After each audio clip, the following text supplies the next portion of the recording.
Welcome, Pewter Report readers, viewers, and listeners, to a brand new edition of the Pewter Report podcast, brought to you by our friends over at Briar-Greaves Insurance.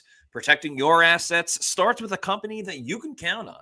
So whether it's auto, homeowners, flood, boaters, or business insurance, there's nobody better in the business to work with than the good people over at Briar-Greaves Insurance. For more information, visit briargreavesinsurance.com or give them a call at 813-876-4166. That's 813-876-4166. It is a Monday edition of the Pewter Report podcast. Hope you all had a fantastic weekend.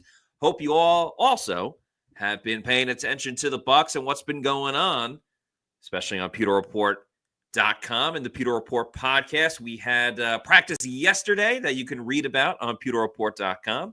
And today was special because it was the first day in full pads. The physicality was on, and we'll recap everything that happened. And, of course, talk about some other updated news that just came out recently. So I'm your host, Matt Matera. Joined with me is the face that runs the place at pewterreport.com, SR, Scott Reynolds. Scott, being outside today, it's always a blessing to watch football. Yeah. Getting through that heat and that temperature with no clouds and no wind or anything like that, no breeze, a little bit of a brutal one today. Yeah, it was. It was really hot. We got some sun today, Matt. It was record high in Tampa yesterday, hit 100 degrees for the first time ever, recorded history, and today seemed like it was just as hot. Very hot and humid temperatures. I think as a result, we saw some pretty sluggish Buccaneers out there in the pads for the first time. We'll talk about that. Baker Mayfield didn't look particularly sharp today, and the offense was a little sluggish. But he did receive some very good news, though, even though he didn't get maybe the thumbs up he was looking for from the Buccaneers after today's practice. He did receive some very welcome news, some news that you reported on. Pete Prisco broke the story, actually had Baker Mayfield on CBS Sports today doing a video piece. And while it's not a contract extension necessarily for Baker Mayfield, because he is under contract for this year and for next year, the team did something pretty cool that really made Baker Mayfield happy and is going to make him guaranteed to be rich next year. Yes, they did. As you mentioned, Baker Mayfield kind of broke his own news while on with Pete Prisco of CBS Sports. Spoke to him kind of after practice. They had a little studio set up. And Adam Schefter, also from ESPN, confirmed the news. The Bucs are guaranteeing $30 million out of the $40 million owed to Baker Mayfield in the 2026 season. So his contract's still the same this year in 2025, but 2026, the final year of his 3-year contract, he is getting $30 million guaranteed. This is a big moment for Baker Mayfield, certainly deserving of it. But if everybody recalls, when the Bucs signed Baker to the 3-year deal, because remember, he signed for pennies, essentially, after he was gone from the LA Rams when he jumped around from Cleveland to the Panthers to the Rams. Bucs got him for dirt cheap that first year. Then they signed him to a big 3-year contract. But that contract was always good for the Tampa Bay Buccaneers because that third year, they could have gotten out of it if they wanted to, if Baker's play didn't really live up to the billing. Now, last season, we saw what happened, 4,500 yards, 41 touchdown passes, the Pro Bowl again, another division title. And we're expecting a lot of great things and great moments from Baker this year. They have so much confidence and so much belief in Baker Mayfield that now he is going to be the starting quarterback next year. They're not going to cut ties with him because they can't, because they are guaranteeing $30 million of his contract. Just shows how important Baker has been to this team, to this community. He's the DNA of the Tampa Bay Buccaneers, and I'm very happy for him. Yeah, well said. And really, this doesn't prohibit the team from doing a contract extension either next year. Correct. They can do that. It's just hey, we know that you're really underpaid, because Baker right now, if he was hitting the open market, you're talking at least $50 million a year. Like he's that caliber of quarterback. And certainly at least 40, but probably 50 with the type of season he had. He's a 2-time Pro Bowler, only Bucs quarterback ever to make 2 Pro Bowls. and has led this team to 2 playoff appearances and 2 NFC South division titles. So I think this is a great move for both parties. It's kind of like hey, Baker, can you help us maybe save $20 million right now? We're just going to guarantee the contract for next year. And listen, you know what? It's one of those things too, where let's say Baker Mayfield gets injured. Let's say Baker Mayfield maybe underwhelms in terms of his numbers. Let's say he throws for barely 4,000 yards and 26 touchdowns and let's say 12 interceptions, right? Really kind of comes down. And maybe that they still win a lot because Bucky Irving's going crazy on the ground. Who knows? But if he doesn't have like that prolific number, if the offense takes a little bit of a step back, then what do you do? What's the fair market value for Baker Mayfield? Is it, kind of like, all right, so he's got 2 years that are similar in like the Dave Canales and the Josh Grizzard years, or is that 41 touchdown, 4,500 yard season? Is that more like what we're going to see from Baker Mayfield this season, right? And so I think this is a good kind of hedge for the Buccaneers and for Baker Mayfield because, listen, this team would love nothing more than to have Baker Mayfield ball out again, put up a similar type of season, win 10 games or more, win the division title again, and then be forced to pay him $50 million plus.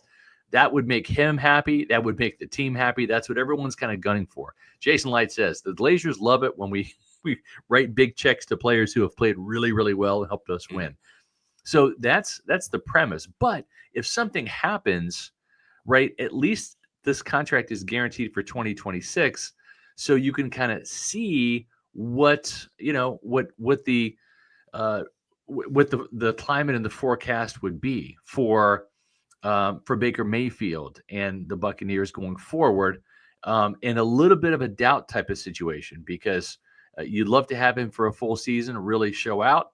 But if that doesn't happen, like, what's his worth? Is it that season in 2024? Is that the ceiling, right? Or is it somewhere maybe in the middle? Yeah, there's not any extra added years or anything like that. So I think that is important to note. It's almost like a little bit different, but when the Rays were like trying to sell their team to the new ownership, they signed like a letter of intent first of like, there's no deal yet, but we want to, get a deal done or whatever the case may be. That's kind of how I feel it is right now with Baker and the Bucs. Like, they are very much in lockstep. Him and Jason Light and Todd Bowles and Mike Greenberg, Jack Davidson, they were all on the same page of, we're going to give you a raise or we're going to guarantee your money in 2026 because we like you. We love you at times. And you've been playing so well, but they're also not committing just yet to anything past 2026. So if he does play below average this year and he does play below average next year, you can still kind of cut ties. But at the same time, hey, we are going to guarantee you this money. So when we come knocking for a contract extension, just remember who gave you the goodwill, with this guaranteed contract and everything like that. So I think it's great for both sides. It's awesome to see Baker Mayfield kind of certainly revive his career here in Tampa Bay. And when it's all said and done, he's going to be here for 2 more seasons. If he's able to replicate or get somewhere near the numbers that he had last season for these next 2 years, he's going to be first all-time in touchdown passes and second all-time in career passing yards. We talked about it before, Scott, but I mean, a Super Bowl win for Baker Mayfield, and I don't think there's any question. He's the most decorated Bucs quarterback of all time and the greatest Bucs quarterback of all time. That's right. He would pass Tom Brady if that's the case, And Tyler Lovell says, appreciate you being a Pewter Report TV channel member. Y'all don't think Baker Mayfield is a franchise quarterback? Well, the team thinks he is for sure. They gave him a 3-year, $100 million deal. Yeah. It's a little bit of a bargain right now, but again, I think this is what's nice is it's a great kind of bridge between what's happening now. It's like an appreciation. It's like, hey, we really love you. We don't want to like necessarily spend that much money right now. And at the same time too, I appreciate Baker Mayfield not holding out after just one, banner year on a 3-year deal and saying, hey, I demand a contract extension right now with the Rays. This is a good meet you halfway moment for the Bucs and for Baker Mayfield. It gives him the peace of mind and that security that 30 out of the $40 million is guaranteed for next year in case he gets injured or whatever. And it's the next step into getting a longer contract extension and more money down the road. And I do think Baker is a franchise quarterback, or at least the Bucs franchise quarterback. But at the same time, who knows after 2 seasons from now how it's going to look for the Bucs? Right. Like if they have another first round exit and then never reach an NFC Championship game or something like that, who knows what's going to be up with Todd Bowles, and who knows if when the Bucs are going to want to, kind of not blow up the whole team, but maybe break it up a little bit and say, all right, our good isn't good enough. We kind of have to rebuild all over again. I think Baker Mayfield, if I was betting on it or if I had to forecast it, I think Baker Mayfield's going to be here for a very long time, way past the next 2 years. 30. Exactly. He just turned 30, 2 more years on this deal. I could see a 4 or 5 year contract extension in next year's offseason, depending how he plays. We're just saying that the Bucs are covering all of their bases at the moment, not just saying, oh my God, I love you. Like, let's commit to 10 years right now. They're not doing anything like ridiculous like that. But yeah, again, it's a good first step forward. Baker Mayfield's going to get a lot of money, which he certainly deserves. And the Bucs are in a great spot. And, they have Super Bowl aspirations. There's Super Bowl expectations, maybe not necessarily by some of the outside chatter, but you hear Baker talk last week, talking about how the standard is elite and they believe they're an elite team. They should practice elite. That all starts with their leader, Baker Mayfield. And, today's practice didn't necessarily show that. I'm sure as training camp goes on and the season goes on, we'll legitimately see why the Bucs have so much confidence and faith in him. Yeah, it wasn't an elite practice from Baker Mayfield in the offense today. We'll talk about it in a second. But with all this guaranteed money, I will say, if I'm Baker Mayfield, I'm going to be giving the folks over at Muni Financial a call. Why? Because when you plan ahead, you can stay ahead. And that's the slogan over there at Muni Financial. And they can help you with all of your legacy planning, brokerage and advisory services, the retirement accounts, college savings accounts for the kids. That's always a great idea. They've got over 40 years of experience in the Tampa Bay area, and not only just in the Tampa Bay area, but also they have clients all over the state of Florida and all across the country as well. So they're based here locally in St. Petersburg, but they can help you anywhere you're listening or watching this podcast from in the continental United States. Let them Muni Financial do for you what they've done for me. Help me plan ahead and stay ahead. Give them a call at 1-800-868-6864. That's 1-800-868-6864, or visit them on the web at muni.com. I want to stick with the topic of quarterback for a little bit. We are going to do roll call at 4:20. We have that coming up in a couple of minutes. So to bridge the gap between now and roll call in a couple of minutes, the Bucs have an interesting case on their hands with the quarterback position outside of Baker Mayfield. As we know, he's going to be here for a little bit. But Michael Pratt, someone that we've had on the show, friend of the program, someone that we thought was going to push Kyle Trask for some competition for QB2. He's got a back injury. And he's going to be week to week. And based on how Todd Bowles was talking about it, it doesn't sound like Michael Pratt is going to be coming back anytime soon. So there's a possibility that the Bucs are going to be bringing in another quarterback, another arm, if you will. They do have Connor Bazelak. He is the third string quarterback right now, but I don't think any of us really believe that he's even going to make the practice squad at this point. So it does beg a good question with Kyle Trask at least penciled in right now to be QB2. Should the Bucs bring in a veteran arm or any kind of arm really to come in, if they want to give Baker an off day or just not have him, throw tons and tons and tons of passes or whatever it's for the wear and tear on the arm. I don't think it would hurt for Tampa Bay to bring in a veteran quarterback. The problem is I was looking at some of the veteran QB lists of free agent quarterbacks. At the top of the list is Carson Wentz. I don't know about that one. Then it's a lot of journeymen. Another one that's quite interesting because he's been in the news lately, and I'm not exactly sure of the logistics of it. But Teddy Bridgewater is a free agent. Like, he retired 2 years ago, but then he came back to the Lions. He actually got in that playoff game when the Lions lost to the Washington Commanders. He wanted to go back and coach his high school team, but obviously there was that big story that he got suspended because he was using his own for impermissible funds as he Right. was funding Ubers and Yeah, food and healthcare treatment for a lot of his players that he was funding on his own, that's right. which is absolutely ridiculous. He should not be suspended for it, but that's the stupid rules that the leagues have to abide by. Yeah. I mean, Teddy Bridgewater is a Miami guy. Again, I don't know the logistics of like, can he come back into the league, whatever the Right. case may be, even if he wants to keep playing. But he's a Miami guy. You got Yeah. Levante David, who's a Miami That's guy. right. Kalijah Kancey is a Miami guy. And Anthony Walker Anthony Walker, yeah. Jr., also a Miami guy. Oh, we saw If the Anthony Bucs Walker out there running today too. Yes, Yeah. on his own power on Yeah. a separate field. He was not like with the team itself. But yeah, Right. it looks like he's getting closer to participating. But I don't know. I mean, if the Bucs Yeah. want to bring in a veteran arm and someone that can legit, be a functional quarterback in this league, Yeah. I wouldn't mind kicking the tires on Teddy Bridgewater if that's a possibility. Yeah, I mean, I wouldn't be opposed to it for sure. You certainly, and again, we've kind of talked about this. I think we talked about it earlier in the summer, Matt. This is a Super Bowl ready team, Yeah. and nothing against Kyle Trask. He just doesn't have any experience, and we've seen it too. Ask the 49ers, ask John Lynch, former Buccaneer Hall of Fame safety, now out there running the show in San Francisco.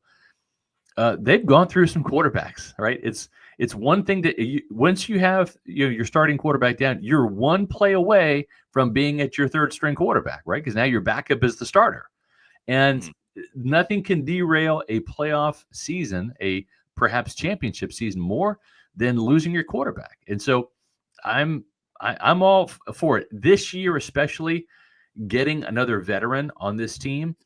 Even if he's in the practice squad, even if you have to keep 3 and you put Pratt on the practice squad, I'm all for it because maybe you don't do it last year or in 2022 when Brady was here and stuff. But man, it's like you need to have that position shored up just in case. And I would say the Super Bowl window is open, and whenever your Super Bowl window is open, you want to have plenty of experience at the quarterback position. And I think too, you go back to the last Super Bowl season. Ryan Griffin was kind of inexperienced, but had been around the block and had been there. He was kind of like the Kyle Trask, but they had Blaine Gabbert, right, as the number 2. So right now you've got kind of a Ryan Griffin guy in Kyle Trask, a guy who's been around the block but never really played, as your number 2, and that's a little precarious. I would definitely like to see another veteran come into the fold and just be ready just in case something happens to Baker Mayfield. And honestly, I'm fine with Trask being QB2, but you just I am have too, that yeah. security of Yes. another veteran as QB3. I mean, no one's going to know the offense and the personnel better than Kyle Trask. He's been here longer than Baker Mayfield has. Yeah. But I just mean is like having another option, even if it's just for training camp, being like, all right, let's bring this veteran out, gives them a little bit more of a lively arm or something a little bit different for offenses and the defense to look at compared to someone like Connor Baszler, who, again, no offense to him, but probably isn't going to be on this team. I guess the practice squad just by default at this point. Maybe, but I don't know if he has a future on this team. Like, even the practice squad, I think Pratt's probably the guy they're more interested in seeing, right? So I'm with you, man. I totally agree. Folks, it is that time. It's a Monday. And if you come to our podcasts on Mondays, we do this cool thing every Monday at 4:20, as long as we don't have a guest. But today, there's no guest. So our guest is you for Roll Call. That's right. We love doing Roll Call every Monday show when we are in our home studios for the Pewter Report podcast. We have awesome fans all across the world, not just in Tampa or Florida, the United States. We have awesome international fans as well. So we love seeing where everybody is watching from. We do this every Monday show where one of us goes on a conversation about the Buccaneers. And in the meantime, if you want to put in the comments in the chat where you are watching from, we will put each and every single one up on the screen and then give a couple of personal shout outs as well. So Scott, whenever you are ready, we can get into this roll call and everybody start showing where you're watching from. Yeah, some unfortunate news. We did a Pewter Report emergency podcast this morning at 8:30 when David Walker was placed on injured reserve. I think we broke the news here on Pewter Report's X account.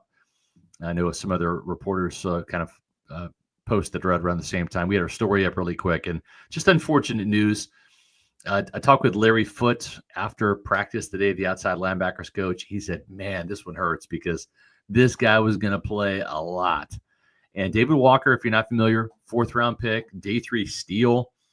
We even had David Walker as the Bucs training camp diary for the rookie that we typically do every year. We do a rookie player on one side of the ball and a veteran on the other. We have Payne Durham. There'll be a new Payne Durham training camp diary tomorrow, where he went up against David Walker and has some great things to say about him. But this is going to be kind of a redshirt year for David Walker, and unfortunate because he got injured doing the 2-minute drill on Friday in the practice, and it didn't look too bad. Like, he went to the ground, had a hard time getting up a little bit, and then kind of like walked off the field. They didn't even have to come get the cart, which is kind of good, right? But he walked off the field with team trainers, as Todd Bowles said today. Didn't look that bad, but once they did some testing, it revealed a torn ACL, and he is essentially out for the year. So very unfortunate news for David Walker. Really good guy. I got a chance to talk to him a little bit before training camp started. And, he was going to be a factor probably on that second line with Chris Braswell, and certainly in pass rush situations. When he got injured, he was out there with the starters. He was the only rookie player out there with the starting defense. So it kind of just shows what this team thinks of him. He was probably the best player on the field during the rookie minicamp, and it's just going to be a redshirt season for David Walker. What this does is this does open the door for guys like Marquise Watts, who will have a chance now, not at the practice squad, but at the 53. Tampa Bay typically keeps 5 outside linebackers. And you looked at the depth chart before Walker's injury, Hassan Reddick and Yaya Diaby at 1 and 2, Chris Braswell, the 2nd-round pick from last year, and Anthony Nelson 3 and 4. And the number 5 was going to be David Walker. But now this is an open spot that someone like Marquise Watts or Jose Ramirez can try to vie for. And even Warren Peebles, the undrafted free agent out of southeastern Louisiana, has flashed at times. Those 3 players will be in contention for one roster spot. And maybe the loser of that battle goes to the practice squad. Tampa Bay does like to keep an outside linebacker or 2 in the practice squad.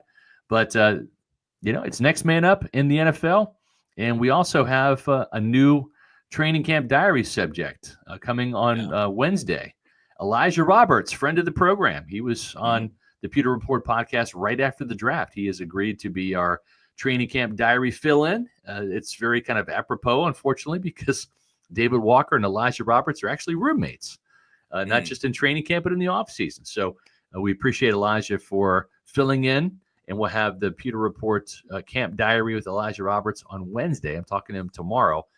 And just to give you some insight of what it's going to be like for him battling the likes of Graham Barton, Ben Bredesen, and the like in the trenches, and then, of course, during the preseason games as well. So, really kind of sucks because David Walker, I think, was going to be a really, really good player for this team this year. Big-time rotational piece and pass rush downs. He was an exciting player, and definitely recommend for everybody to watch our emergency podcast this morning. Happened at 8:30 in the morning when we were talking about it. Just so unfortunate because he still has his whole career ahead of him. That silver lining, like it did happen his first year and things like that. And Todd Bowles even called it a red shirt year for him. But there's nothing the Bucs can do at this point besides kind of restock the shelves and everything like that. I mean, they already did that this offseason with Hassan Reddick, and it's going to be big time for Chris Braswell. Huge for him, what he can mean to this team. And what's up with Jose Ramirez and Marquise Watts? Can one of them really step up and shine this year? I'm very, very intrigued by Chris Braswell. I already was interested to see like what's that step going to be, because it kind of goes with his career arc going back to his college football days at Bama. Right. But now, I mean, he just becomes so much more important to the piece of the puzzle. And shout out to friend of the program, Elijah Roberts, for stepping in and now doing the training camp diary. He was great to have on the podcast when we had him during the offseason. Very open and honest, and he gave a lot of great answers. And now we get to see what it's like lining up with Vita Vea and Kalijah Cansey and Logan Hall and seeing Yaya Diaby and Hassan Reddick on the outside as well. So, yeah, sometimes injuries are a part of the game.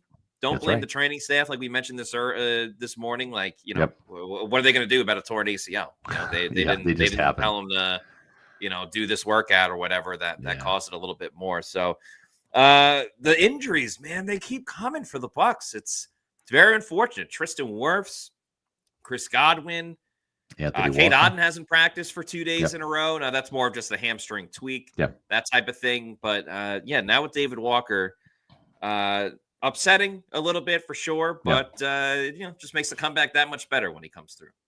I agree, and he'll have a year to redshirt, learn this defense from the film room, and get his body ready for next year. And he'll be like a bonus player in 2026, an Yeah. additional draft pick, if you will, to that class. And Elijah Roberts, 5th-round pick this year. I think he's got a bright, promising future. Will Golston probably not going to return to this team. He's got that big body, 6'5", 295 pounds, that kind of like Logan Hall can play in there. And speaking of Will Golston, we have a super chat, Matt.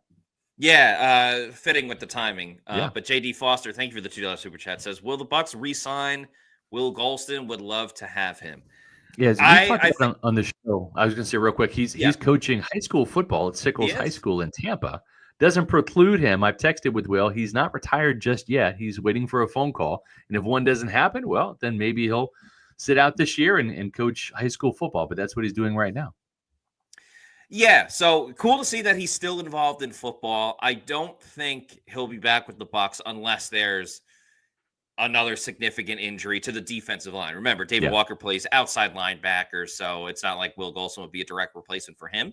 If Will wants to keep playing, I hope he ends up somewhere. Obviously, it would be cool for him to spend his whole career with the Bucs, but if he's able to land a spot on a contending team, I think that would be cool as well. So we love Will, also a friend of the program, a longtime tenured Buck, but I don't really see him returning to Tampa Bay this season. I agree. They want to get younger at the position, and I think Logan Hall entering a contract year, this is big for him.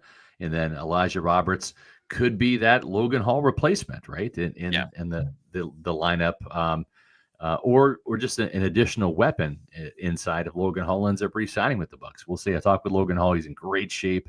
Made another play today in the backfield. And we'll get into today's practice in just a minute. But one of the things that we want to do is let you all know that it's Monday. And aside from roll call, there's another great reason to watch the Pewter Report podcast on Monday. And it's me telling you that there is fantastic happy hour going on right now from 3 p.m. to close at your Tampa Bay area walk-ons locations in Midtown Tampa, down there by the stadium, up here by me and Wesley Chapel, and over in Lakeland. And if you can't make it to walk-ons today, where you can eat like a winner and drink like a champ, well, you can go there tomorrow for all-day happy hour, open to close. It also includes $5 Tito's. You have a pair of happy hours on Wednesday and Thursday from 3 to 6 and 9 to close. And you can enjoy $3.99 domestic pints, $5 premium house pours or happy hour wines, $5.49 22-ounce domestic drafts, $4 for some fantastic hush puppies or onion rings. That's a great price, folks.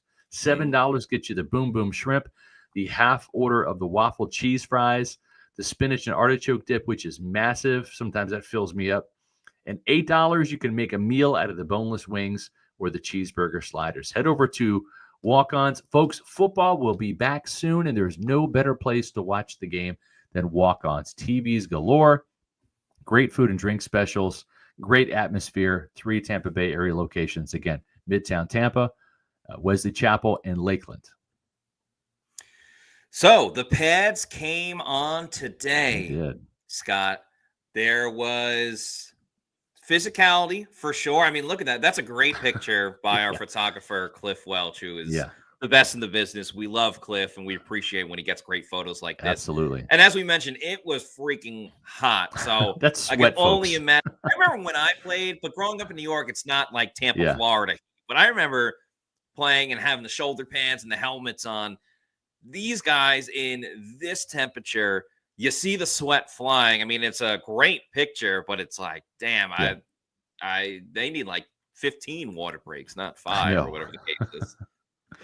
Yeah, exactly. This is Chris Braswell tussling with Ben Chikwuma, who actually looked really good today. I mean, Yeah. I've been really impressed. Right, we don't talk really about the trenches until the pads come on for a very good reason. It's flag football. Otherwise, the first couple of days of training camp is nothing more than another week's worth of OTAs or mandatory minicamp, etc.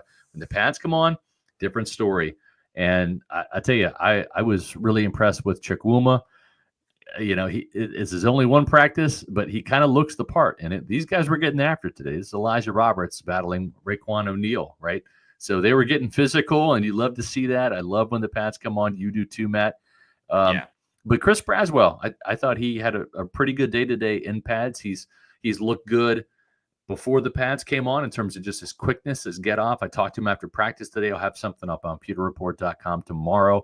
Remember, tomorrow there is a practice from 7 to 9 tomorrow night. So there's no podcast tomorrow. We're going to be talking about the Tuesday night practice on Wednesday with Bailey Adams and Matt Matera. So no podcast tomorrow. We'll have podcasts on Wednesday, Thursday, and Friday this week because the Bucs will have Wednesday off, but we'll talk about that Tuesday practice on Wednesday. Right. And then we will be out there at practice on Thursday, Friday, and Saturday. And again, podcast this week, Wednesday, Thursday, and Friday. So stay tuned for that. But Braswell, I think, has really looked more the part, where he's not maybe the fish out of water he was last year, Matt. This is a guy that is now entering year 2 in the Todd Bowles defensive scheme. He knows the playbook, and I think Larry Foote's getting him to play faster.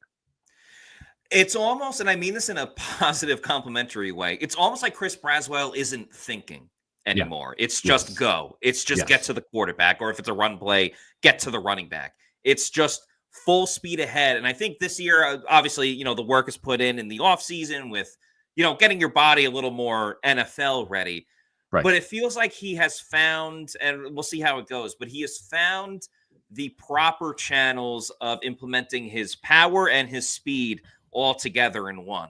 I feel like last year, now granted, it's Luke Gedeke, it's Tristan Wirfs, it's stuff like that. So you're talking about the best in the biz. Right. But last year, it was just kind of go right into the sternum of the offensive tackle and try to bully them back. And that's not going to work all the time. It actually doesn't work a lot of the time. That's right. But this year, he's got that bend. He's turning the corner. He's hand fighting. He's ripping and doing these different things to get by the offensive tackle and not just kind of sticking to one or two moves. He's trying different things, and anything else that he was hesitant about or any trepidation that he had seems to be completely gone. Now, it is pretty early. Today was only the first day in pads, but I like that Chris Braswell has taken what he did over the first 4 practices, because he was getting to the quarterback in those first 4 practices, and it continued this next day. Now, he has to keep building. You can't just stop right then and there. We still have a couple more weeks of training camp and the preseason and stuff like that. But Braswell, again, as we mentioned, is now a much bigger piece to the puzzle than he was 2 days ago. Right. And if he can win some matchups, and if he can come in for Hassan Reddick or come in for Yaya Diaby and be able to still be a pass rushing threat where the Bucs don't have to think about opting somewhere else or looking outside of the organization, that's a win for the team. But it's so far so good with Chris Braswell. It is, and he loves having Hassan Reddick in that room too. I mean, he's getting coached from Larry Foote, the position coach, and from the 2-time Pro Bowler, a guy that's had 4 seasons of double-digit sacks, in Hassan Reddick. And Hassan Reddick has been as good as advertised in working with the young players like Yaya Diaby, Chris Braswell, Jose Ramirez, Marquise Watts. I'm sure he's even teaching Anthony Nelson a thing or two, right? Seems like Nelly's been here for like a decade, but he's only like in year 6, I think. But yeah, Hassan Reddick has been really fun to watch. He's got some wheels, man. Not the biggest guy. He's very quick. Yes, he really is. And I like that. We've seen Hassan Reddick, but the Bucs have still been leaning a lot on the younger guys, like before David Walker got injured. But but Braswell and Walker were getting a lot of time. And I don't know if it's because what happened to Yaya last year and they don't want that to happen again. But they very much have Hassan Reddick like on a pitch count. I agree, at least from what I've seen, where he's not in every single rep, not on every situation. And Todd Bowles does a great job. We were identifying it today. There was one time where it was Yaya and Hassan Reddick, but then it was CJ Brewer and I think Elijah Mike Roberts or Green, yeah, or Mike Green as yeah, well. And the combination and the mixing of starters and backups and different things like that. So I kind of like that we get cameos of Hassan Reddick, but yeah. not necessarily getting him every single time, because I think for him it's important to get him ready for the preseason, the Yes. regular season specifically. And Kalijah Kancey even spoke today about how vocal Hassan Reddick has been, being like, "Oh, like you guys do it like this. When I was in Philly, I did it like that, or Yeah. when I was on this team, I did it like this." And they're kind of like collaborating on how to pull these stunts off and all these different things. So it's been cool to see. Yeah, Mike Green, number 91 here, actually had a really good practice, and He he's kind did. of the forgotten man. And we saw Eric Banks, another depth player, kind of flash a little bit last year. And really, when you look at the defensive tackle depth chart, right, they're going to keep 6 defensive linemen, 6 defensive tackles, not outside linebackers, but the big guys in the middle, right? And we look at the depth chart, and it's pretty easy. You have Kalijah Kancey and you got Vita Vea. Those are the 2 starters. Then you have Logan Hall, the next guy off the bench, and Greg Gaines. He is the backup nose tackle, right? So there's 4 out of the 6. Then you've got Elijah Roberts. He's going to make this team. He's a 5th-round pick. The team really likes his upside. That's 5. So then you've got a bunch of guys, newcomers. You've got Adam Gotsis. You've got the Penn State kid, the Nebraska kid, and some holdovers like C.J. Brewer and Mike Green there, all vying for one spot on the roster, and then probably a spot or 2 on the practice squad. So a little bit of a battle royale for defensive tackle 6.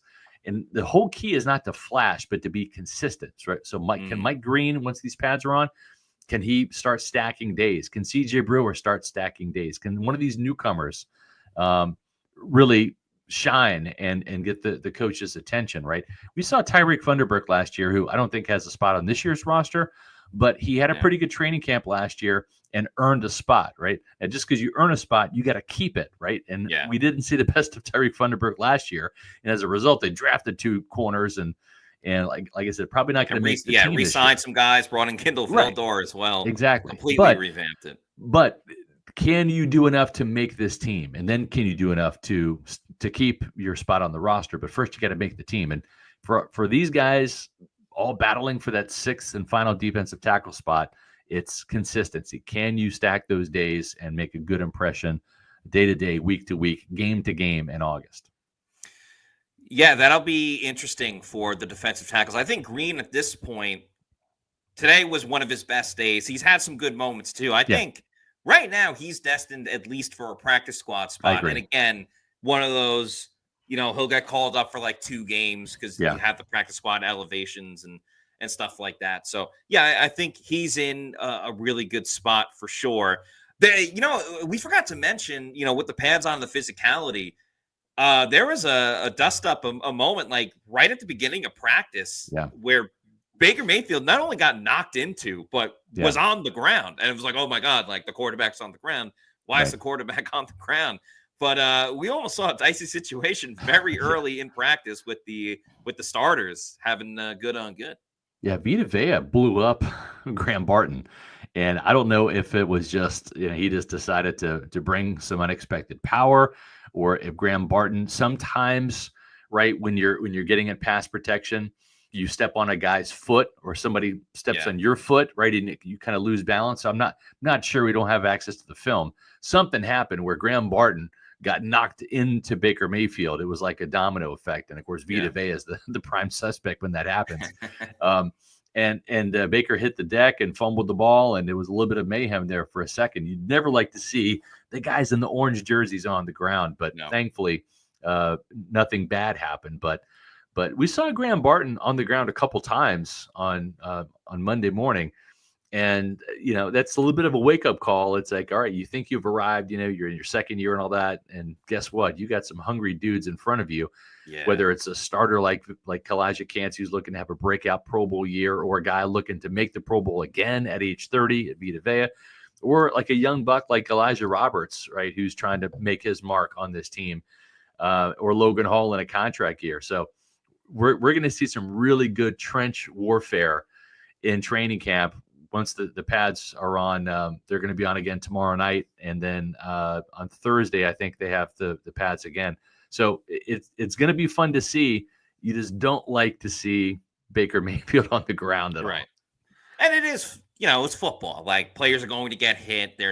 I always say bubble wrap people because I do want, I want Mike Evans bubble wrap and stuff like that. I agree. But it is football. Like, you are going to get hit. Baker's going to get hit several times this year. Sometimes on his own volition, because we know how he loves to run and lay the shoulder and everything like that. We spoke to Vita Vea today, and we've mentioned it before, but the commitment he's put in during the offseason, not just this offseason, but I would say the last 2 to 3 off seasons. Yeah. He puts in so much work. He's really taken, we talked about Ndamukong Suh because he retired recently. He's really taken to heart and really taken the mentorship from Ndamukong Suh very seriously. Because Suh, I know he didn't play the last 2 years and he announced his retirement, but Ndamukong Suh, you want to talk about longevity in his career, being an impact defensive tackle, even late into his career. I think Vita Vea is going to have a very similar type of arc in terms of still being an impact player. And he's not done yet by any means, but still, as he gets into his mid-30s and however long that he wants to play. Because we spoke to him today, and just even him walking by us and then going and sitting down and at the table, he is gargantuan, but also in really good shape, but also so quick, but also so strong at the same time. It's a little bit of an enigma when it comes to Vita Vea, but I mean, that's a problem for 31 other teams in the NFL, not the Bucs. It's such an incredible thing to watch when Vita Vea plays nose tackle for the Bucs. Yeah. Matt, I've going back 30 years. I've seen this. I've seen the baton passed in several instances, right? From Hardy Nickerson, when he was the defensive player in Tampa Bay. And you had these young pups named Derek Brooks and Warren Sapp, who just got drafted in 95. And Rondé Barber comes along in 97, right? And they see how Hardy leads, and then he leaves after the 99 season, and they kind of pass the baton on to Brooks, Sapp, Lynch, and Barber, right, and all of that. And we've seen, and you've seen now, Tom Brady kind of set the standard for playing well into your 40s at a very high level, but being in great shape. Pass that down to a guy like Mike Evans, who's taking great care of his body, right, as he's gotten older. Mike came in the league at 240, 235, right? And Mike's maybe 220 now, right? But still averaging 15 yards a catch, can still get downfield and run because he's in great, excellent shape. We've now seen the handoff from Ndamukong Suh to Vita Vea in that same type of way.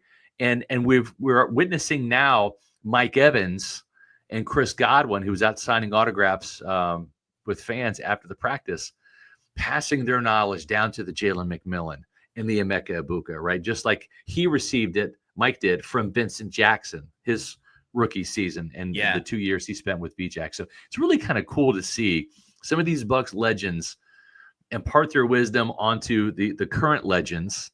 And then when their time is up, we're going to be talking about Emeka Egbuka and Jalen McMillan as the starters, for Baker Mayfield, as Mayfield's entering age 35 or whatever, Mm-hmm. But it's really cool to see greatness being passed down to these newer generations of Buccaneer players. 100%. And we spoke to Emeka Egbuka today, and he talked about this budding friendship that he has built with Chris Godwin, how they talk about things like even outside of football. They just talk about life, and they've really grown this bond together. And he talked about how he couldn't have asked for a better wide receiver room or a better situation to come into with the wisdom and the help of Chris Godwin, Mike Evans as well. Tez Johnson spoke a lot about how Mike Evans has been so helpful with a number of different things. So I'm sure he's doing it with Emeka Egbuka as well. And the old dogs helping the new dogs, and everybody's on the same page of just wanting to build a winner. And they don't care who is the one kind of in the spotlight making the plays. And that's really helped this team through some tough times. And we hope that Levante David kind of passes the baton on to Servassier Dennis, and that Servassier can have, a really good career. Maybe not to the level of Derek Brooks or a Levante David, but maybe gets to that Sheldon Quarles level where you're a really good player. You help this team win a championship and all of that. Well, speaking of championships, folks, if you're looking for a champion level insurance company, the folks over at Briar Greaves Insurance are just that. I hate to break it to you, but we're in hurricane season. Thankfully, the storms really haven't hit yet. Let's hope that they don't after last year, certainly last October, when we had 2 hurricanes roll through the very end of hurricane season here in the Tampa Bay area. But the folks over at Briar Greaves Insurance want you to be prepared, and you can do that by having homeowners insurance and flood insurance if you live in a flood zone.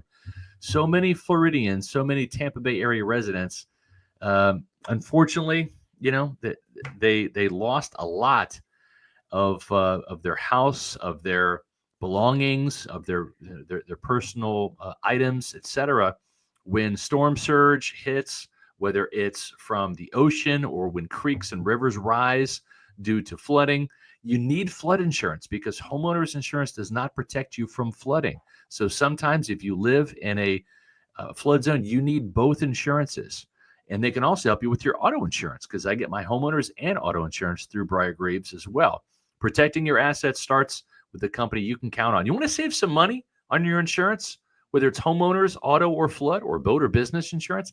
Give Briar Greaves Insurance a call. They'll run the numbers for you for free and maybe help you save some money.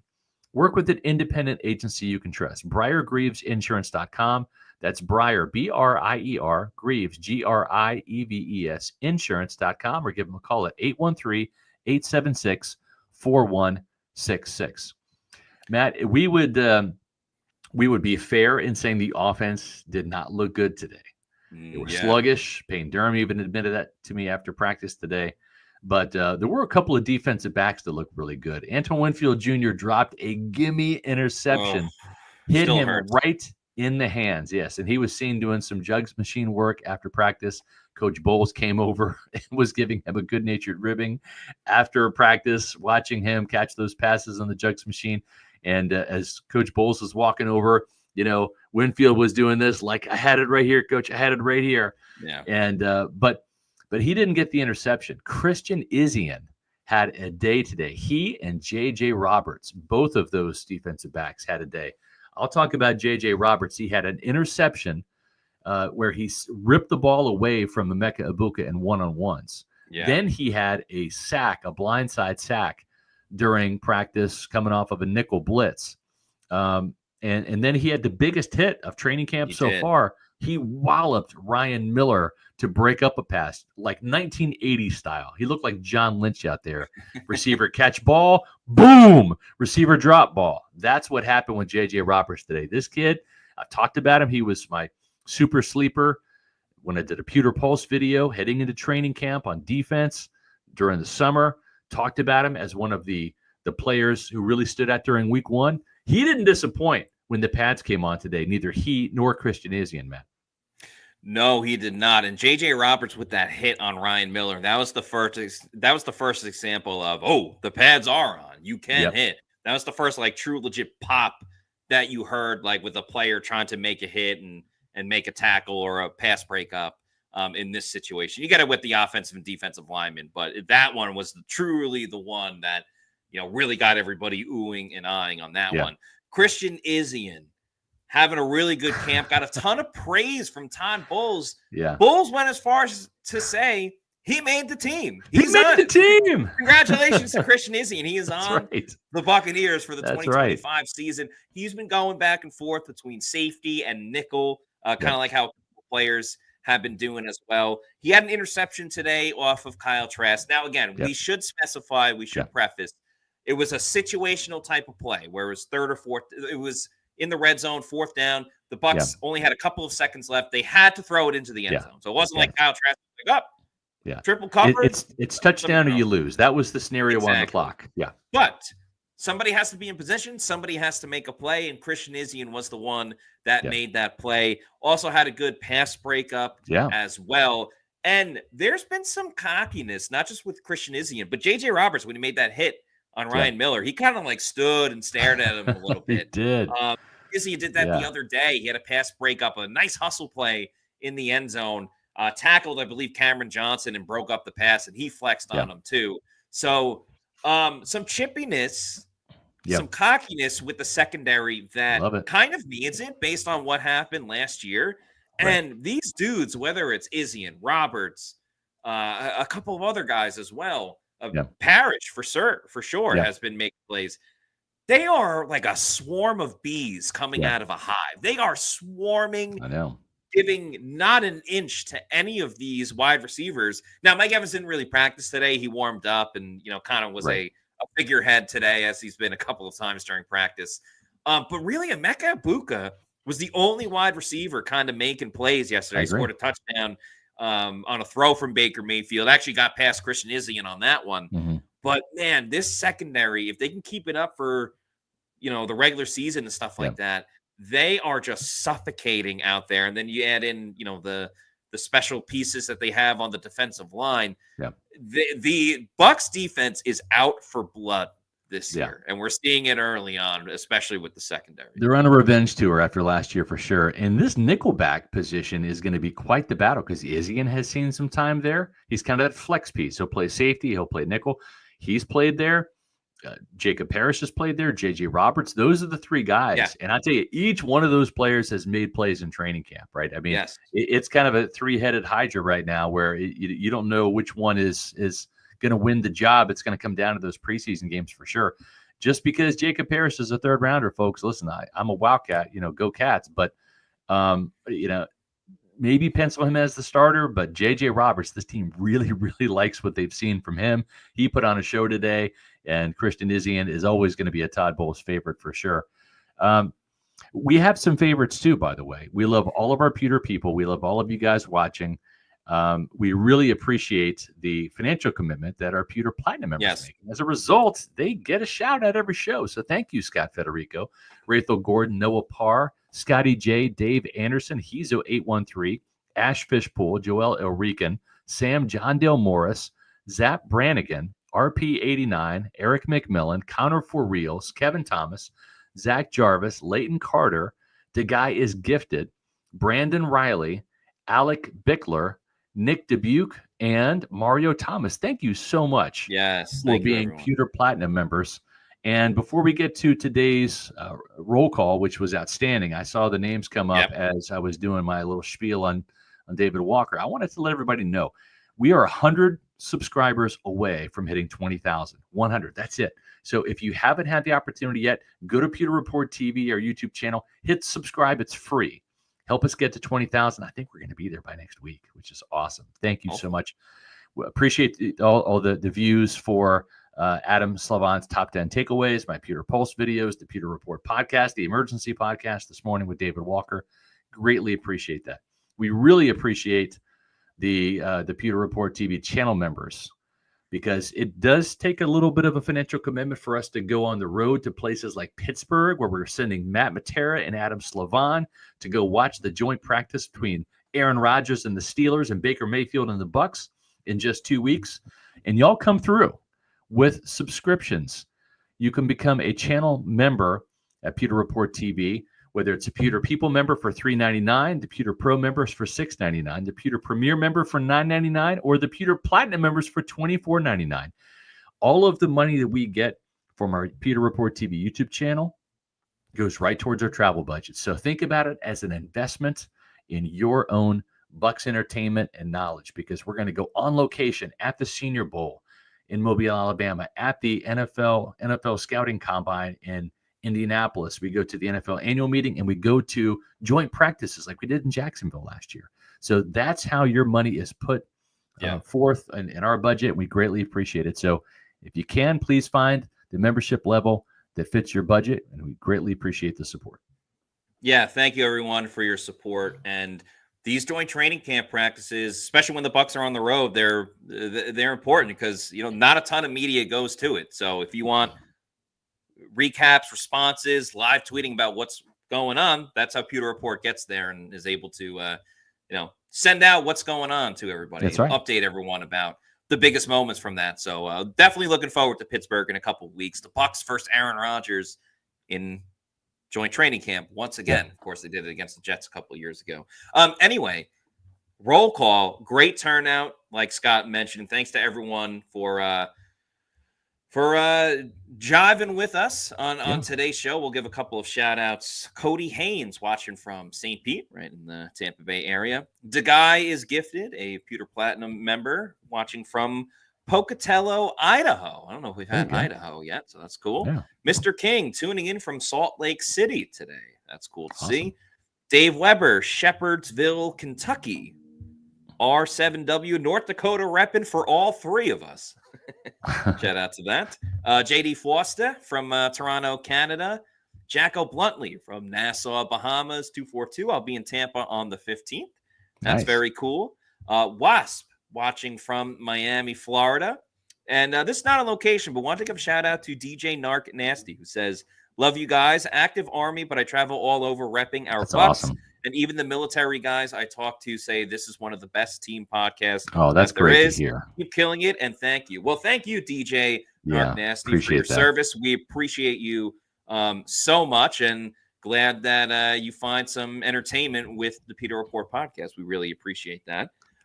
We also have another super chat from JD Foster. Thank you for the $2.79. Says, how about a pewter jersey and white pants combo with the fire? That would look kind of cool. No pewter jersey this year. We were the first to kind of break that news with the throwbacks week 15 with the creamsicles, and then the 1976 throwbacks that'll be in week 3 and week 5 respectively against the Jets and Seahawks. Just don't have the bandwidth this year to get the pewter jerseys in there, but they're not dead and gone, just not this year. The 1976 jerseys kind of take precedent with this being the 50th year. So we'll have to put that on hold, but I like that idea. I'd like to see how that looks. That would be kind of cool, I think. We've seen a good amount of pewter jerseys in the crowd since the fans have been at training camp this year. So I like the turnout of the pewter jerseys. That's good to see. Yep, I agree. Listen, speaking of maybe going to some of the games, maybe you should go to some Bulls games this year. That's right. USF is supporting us with our training camp coverage. They're sponsoring Bucs training camp coverage on pewterreport.com. And you are cordially invited to get some season tickets. The 2025 season kicks off against Boise State at home on August 28th. The homecoming game is on October 18th versus FAU. Join the Bulls Stampede. If you live in the Tampa Bay area, they've got games on Thursday nights, Friday nights. So even if you have maybe another team that you want to root for on Saturday, go support the local hometown team, the USF Bulls, playing at Raymond James Stadium. They're building a new stadium on campus, but of course not done yet. Visit usfbullstix.com. That's usfbullstix.com and get your tickets for the season now. Now you get your choice of seats. I was going to say before they're sold out. I don't think they're going to sell out, but you can pick your seats and get them all for all of the home games. And that Boise State game is going to be a very interesting matchup in week 1 for the Bulls, who are coming off of a bowl win. Yeah, solid team, good program, good coach, and looks like they're headed in the right direction. So check out some USF games, people. Speaking of coaches, former Bucs coach Tony Dungy will be our guest on Monday's podcast, next Monday, August 4th at 4 o'clock. So we're looking forward to hearing what Coach has to say about the 2025 Buccaneers and taking a stroll down memory lane when he was the head coach. And that's next Monday at 4 o'clock. We're also trying to get Larry Foote and Josh Grizzard on the podcast probably in the next week or so. So stay tuned for that. And in the meantime, if you're not already doing so, please follow us on all of our social media on X, Facebook, and Instagram. We are at Pewter Report, and our YouTube channel is Pewter Report TV. Please like and subscribe. Leave a comment below as well. Tell us how you feel about Baker Mayfield getting his 2026 contract guaranteed by the Buccaneers. Tell us what you think about training camp so far, if you've been there, or who you think has stood out, or what's excited you the most based on our reporting of training camp and what's going on. So this was a fun one. Again, reminder, there is a night practice tomorrow, so Pewter Report will recap it, but there won't be a podcast tomorrow. We'll have shows on Wednesday, Thursday, and Friday at 4 p.m. So until then, for Scott Reynolds, I'm Matt Matera saying thanks everybody for watching, and we will see you on Wednesday for another edition of the Pewter Report podcast. You can also check out Bailey and I's quick recaps after each practice. Good stuff. Peace out. Out.